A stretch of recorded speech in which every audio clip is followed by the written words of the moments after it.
If you try to go this way when it's pulling you that way, it'll cause disasters to your life. From people who had in their families inheriting it for a long time and it was causing havoc in their families. People who are living in family situations should never ever keep them in their home. If they do, they could go through any amount of turmoil. We have seen such families.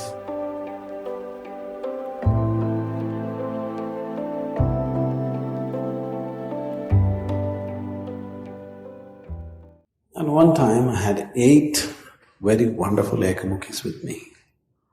I threw all of them into the Kaveri river. A very powerful Rudraksh. When I came to the conclusion of Dhyanalingam consecration, I went and dropped it in the Kaveri river. You can try, I can tell you where I dropped it. Very wonderful, powerful Rudraksh. Now, wearing a Rudraksh which is not suitable for you can cause a lot of disturbance to your life.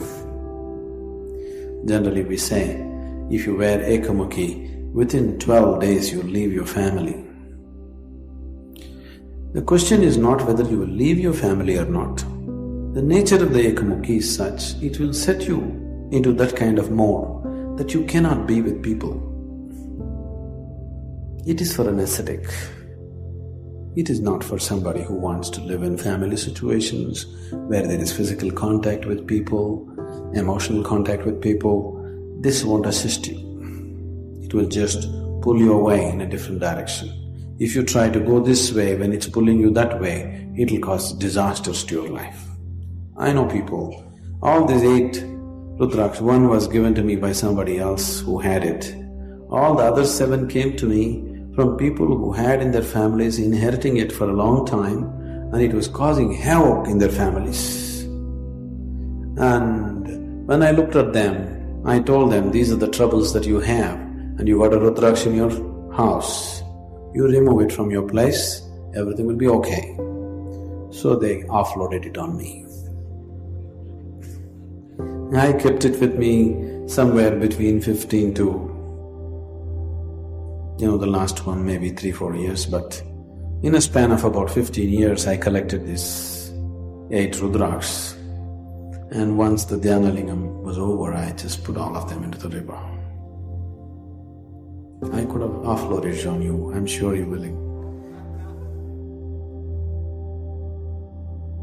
Wherever you go, you want to pick up something and think this is sacred, that is sacred. Everybody wants a ekamuki. You yourself have many faces. When you have many faces, if you wear a ekamuki, you're asking for trouble. If your whole life is just one-pointed and then you wear it, it's a great thing. Your life is going in different directions, you're playing many roles, you have different faces for different people that you see in your life, don't you? Don't you have many faces, I'm asking? When you have many faces, if you wear a ekamuki, you're looking for trouble, just like that.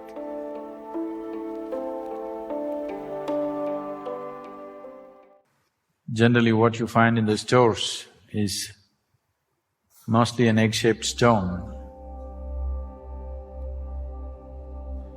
Children who could not buy marbles used to pick stones in the rivers and play games with it, Yes?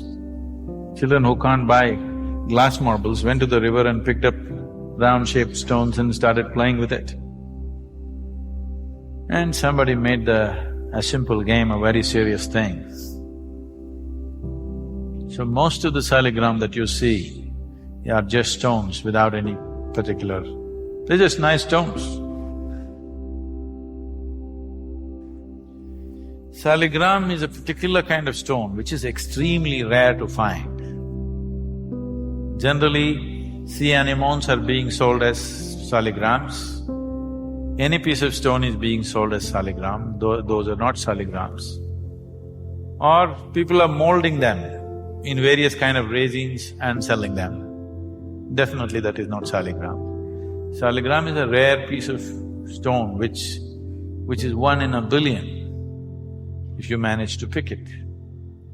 And even if you pick it, you may not know the difference unless you're of a certain kind. And if you happen to pick a genuine Saligram, if you do happen to pick a genuine Saligram, then you're in real trouble. Because you should know how to manage this. Otherwise you'll be in a lot of trouble. It can also make your life if you know how to use it. It's a great treasure if you know how to use it. Otherwise it can be disastrous if you do not know how to use it. People who are living in family situations,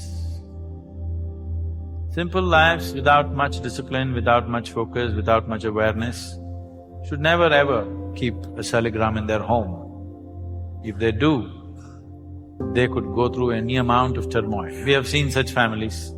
Somebody, 2-3 generations ago, your grandmother, grandfather, somebody brought a Saligram, they made their life out of it. But after they died, the next generation do not know how to keep it.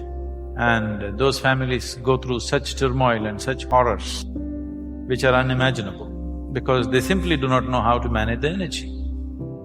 It is like you have a powerhouse, you have a power generating source in your house and you don't know how to manage the energy and you will be constantly in trouble, isn't it? Whatever you touch, you will be in trouble. So this is just like that, it's a tremendous power storehouse of energy. It is like a mini cosmos. It is a microcosmos in its own way, because it carries the same type of energy as cosmos would in its magnified version. So, this thing about seeking ekamukhi, seeking saligrams, please leave these things alone. This is not genuine spiritual process.